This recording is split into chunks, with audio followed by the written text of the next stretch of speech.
Un kit photovoltaïque de 890 watts avec une batterie de 1600 Wh pour le balcon donc de chez Anker Solix, ça aiguise ma curiosité. Eh bien je ne m'attendais pas du tout à ce résultat, regardez bien jusqu'au bout, vous ne le regretterez pas. Si on commence rapidement par la batterie, dans le carton on a pas mal de câbles différents parce qu'il en faut en fait 4 pour l'entrée et 2 pour la sortie et la batterie donc en elle-même qui se trouve au fond. On a ensuite le micro-onduleur qui est seul dans son carton, mais bien emballé, et à côté on a surtout le câble qui permettra de le raccorder à une prise. Dans le carton des panneaux, on trouve des panneaux solaires, et ils sont plutôt grands. Alors je pensais que c'était peut-être plus petit franchement en vrai, mais pas vraiment. Au moins, j'allais dire, vous êtes prévenus, si votre espace est limité, n'hésitez pas évidemment à prendre des mesures pour éviter les déconvenues. Enfin, on a les cartons avec toutes les pièces pour fixer donc les panneaux. On a pas mal de visseries, colliers, pièces métalliques et profilés. Alors cela fait un petit peu beaucoup, je pense, mais c'est parce qu'en fait, on a un kit qui s'intègre sur 3 types de montages différents. On va utiliser qu'une seule partie de ces pièces, vous allez voir. Concernant la documentation, au début j'ai eu un petit peu peur que ce soit un peu long en fait à mettre en place parce qu'elle est quand même assez volumineuse, mais en réalité c'est parce qu'on a donc pas mal de langues différentes déjà qui sont présentes et surtout donc ces 3 types de montages différents. Donc on multiplie tout ça, évidemment ça fait un petit peu de volume. Concernant le montage, que ce soit à la verticale sur une rambarde de balcon, incliné également sur une rambarde de balcon, incliné au sol ou posé tout simplement à plat sur le sol, les supports permettent de régler l'inclinaison à 30, 35, 40 ou 45 degrés, ce qui permet donc d'orienter les panneaux au mieux donc vers le soleil et éventuellement même de pouvoir changer l'inclinaison en fonction de la saison pour tirer évidemment le meilleur parti de la production possible. Et si vous le pouvez, c'est quand même mieux parce que ça a quand même une importance significative sur la durée. Pour la documentation, seulement 5 pages vont nous concerner donc pour un montage au sol avec des panneaux inclinés. On va commencer par installer les crochets donc sur le bas des profilés. On en a 2 autres de plus grande longueur de part et d'autre du panneau sur l'arrière. On visse le profilé qui sera posé sur le sol, donc sur le haut, pour faire évidemment charnière. Et on installe donc le dernier qui va faire tout simplement le triangle. Et c'est la position de ce dernier qui va déterminer donc l'angle d'inclinaison des panneaux. Ici je suis parti sur 30 degrés d'inclinaison entre le sol et le panneau, mais en hiver il vaudra mieux partir plutôt sur 45 degrés par exemple, le soleil montant évidemment moins haut dans le ciel. Pour l'installation, vous pourriez potentiellement les mettre à la verticale et avoir une orientation donc de 60 degrés avec le montage à 30 degrés, mais il faudra évidemment vraiment que vous soyez sûr donc de votre installation, surtout en cas de vent fort. Alors n'hésitez pas à les fixer au sol ou au moins les lester avec des sacs de sable ou des parpaings qui ne coûtent vraiment pas grand chose. Pour le câblage, on va installer les 4 câbles en entrée de la batterie, 2 par panneau et 2 en sortie. On raccorde les panneaux avec les 4 câbles donc qui sont en entrée en faisant attention évidemment de bien garder la paire de plus et moins pour un même panneau. Les raccords MC4 sont bien pratiques pour éviter justement en plus d'intervertir le moins et le plus déjà. Les 2 sorties de la batterie sont dédoublées pour alimenter le micro-onduleur. Je suppose que derrière ça va juste permettre évidemment d'avoir la puissance en 2, comme s'il y avait donc 2 entrées et donc 2 panneaux différents. Ce qui donne une architecture finale où on a donc les 2 panneaux solaires qui alimentent directement la batterie en courant continu. C'est elle qui fera donc le tampon, elle limitera tant qu'elle n'est pas chargée à fond, donc le courant continu envoyé en sortie vers le micro-onduleur qui va le convertir en courant alternatif pour l'injecter dans le réseau du logement par la prise classique. La batterie n'est pas indispensable au bon fonctionnement global, mais elle permet quand même de réguler le courant en fonction donc des besoins du logement et de fournir du courant quand les panneaux ne produisent plus la nuit ou quand le temps est temporairement couvert. Comme on le voit, elle vient juste se placer donc entre les panneaux et le micro-onduleur, mais on pourrait tout à fait être raccordé directement sur le micro-onduleur sans régulation. Concernant les caractéristiques, on a ici 2 panneaux de 445 watts crête chacun, donc 890 au total. Et je fais juste une petite pause ici pour vous donner une information qui m'a été transmise par Anker, c'est que les panneaux actuellement en vente font 440 contre 445 ici, soit 5 watts crête de différence, et que d'après leur labo, la différence de production est de l'ordre de 12 kWh sur une année. Donc on a des résultats qui, donc obtenus, seront sensiblement les mêmes. Ils sont désolés pour la confusion donc que ça pourrait apporter, et c'est tout à leur honneur de nous en faire part. Pour les dimensions maintenant, ils font 1706 mm de long, 1134 de large et 35 mm d'épaisseur, ce qui donne d'après l'affiche une efficacité de 25%, ce qui est plutôt élevé pour un panneau photovoltaïque. La production après 30 ans est donnée pour 88,8% minimum et ils sont garantis 15 ans. Ils ont un design tout noir, moderne et qui rend vraiment bien en vrai. Ils ont un cadre en aluminium noir également, il a un câble de part et d'autre pour le plus et un pour le moins, avec des connecteurs MC4 qui sont couramment utilisés dans le milieu du photovoltaïque. La batterie a une capacité de 1600 Wh, ce qui veut dire qu'elle peut alimenter un appareil de 100 watts pendant 16 heures ou 200 watts pendant 8 heures par exemple. Elle est assez compacte et fait 420 par 232 par 240 mm, elle pèse quand même 20 kg. La puissance de sortie est de 800 watts maximum en décharge sans panneau donc. Sa durée de vie est donnée pour 15 ans et donc 10 ans de garantie. Et il y a deux boutons à un gauche qui permet d'allumer et éteindre la batterie et donc regarder le niveau de la batterie d'énergie stockée. Le bouton de droite permet de gérer la connexion sans fil.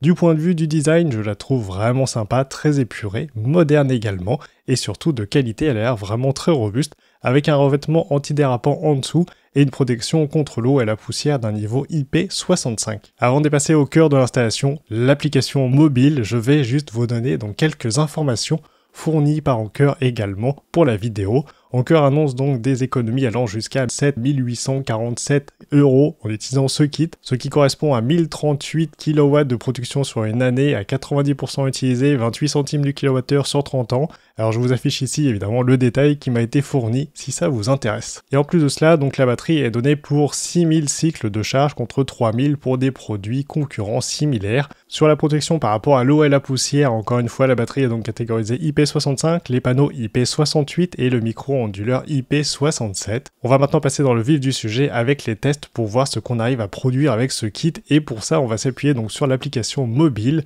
Déjà je dois dire qu'esthétiquement je la trouve vraiment sympa et ergonomique en plus à l'utilisation. Il faut juste pas oublier que la production n'est pas forcément à suivre au niveau du micro-onduleur mais plutôt au niveau de la batterie qui en fait va mesurer réellement la production. Le micro-onduleur vous donnera des informations donc sur l'électricité injectée dans le réseau de la maison. Alors sur la vue principale, on a un schéma donc qui est très parlant montrant la production au niveau des panneaux photovoltaïques, la puissance utilisée par la batterie pour sa charge avec donc son niveau actuel et la puissance injectée dans le réseau de la maison. Ici on a de l'ordre de 600 watts produits, 400 watts pour la charge de la batterie et 200 watts donc injectés dans le réseau de la maison.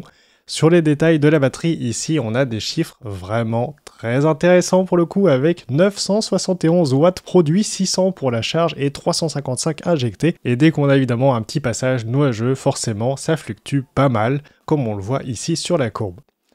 Sur ces deux journées plutôt ensoleillées de septembre, on peut voir qu'à gauche on a eu des passages nuageux plutôt en première demi-journée et sur la droite plutôt sur l'après-midi. Mais on devine quand même assez facilement la courbe idéale si l'ensoleillement était parfait sur toute la journée, comme ça pourrait l'être en été. Et ici, on a une production d'environ 5 kWh, donc sur des panneaux photovoltaïques orientés plein sud avec très légèrement, on va dire, d'ombrage en début de journée et en fin de journée, avec une inclinaison à 30 degrés qui est restée fixe toute la journée, comme ça devrait être normalement pour une installation normale. Ce qui est franchement très bien, c'est qu'on peut modifier le comportement de la batterie en fonction donc de l'heure et régler des plages où on veut qu'elle fournisse plus ou moins en fonction de ce qu'on fait évidemment chez nous.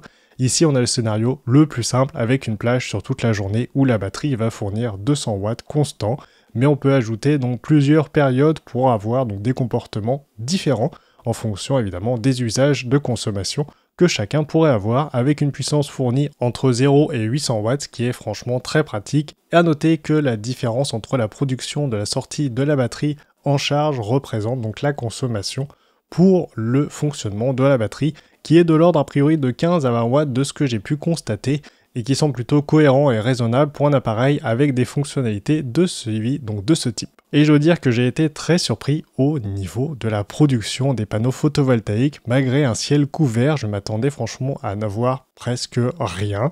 Certes, ça divise probablement par 2, voire un peu plus par rapport à un bon ensoleillement, mais ça reste franchement très intéressant à l'usage. Ici, je vous montre ce que ça donne avec une très mauvaise journée, avec une forte couverture nuageuse, avec des averses et même des orages. La production est forcément moins bonne, mais pas inexistante non plus, avec à peu près 1 kW de production sur la journée.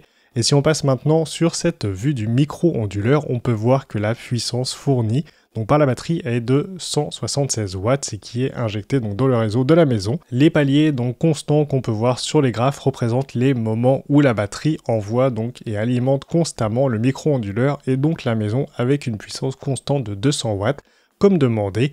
La nuit, c'est la puissance donc qu'elle fournit de ses réserves qui sont vides vers 4 heures du matin ici environ. La production solaire reprend vers 9-10 heures et les batteries envoient 200 watts vers la maison et gardent ceux qui passent au passage pour se recharger.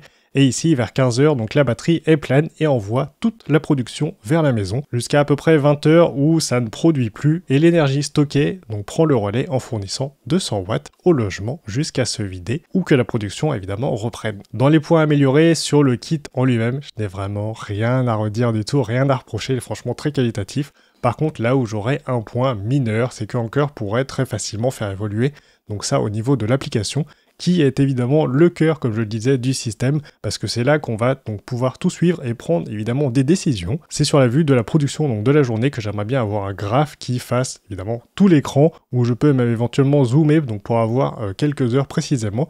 Donc il y a des pics de production ou des creux. Alors c'est pas franchement grand chose, mais quand on cherche à optimiser, donc comme moi, pas mal la production, ça m'intéresserait quand même d'avoir ce complément d'information pour prendre évidemment une décision plus éclairée. Bilan, je suis franchement surpris parce qu'on arrive à produire avec ce kit avec seulement 2 panneaux photovoltaïques et des puissances avoisinant facilement les 8000 Wh comme on a pu le voir. Cela permet donc de compenser une bonne partie de la consommation, on va dire, de fond du logement qui est de l'ordre de 200 watts, 300 watts pour moi, ce qui est quand même ce que je constate aussi chez les autres. Cela dépendra évidemment des appareils électriques que vous avez choisis donc chez vous et de leur consommation en veille. Les données de production annoncées dépendent évidemment de l'ensoleillement, vous l'aurez compris. Et seconde chose qui est également, donc je pense, évidente, c'est que pour tirer le meilleur parti de ce genre de kit, il faudra déjà limiter la consommation des appareils qui sont utiles chez vous. Et juste un petit point à noter, c'est que l'électricité que vous ne consommez pas chez vous part donc vers la charge normalement la plus proche, et c'est très certainement chez vos voisins.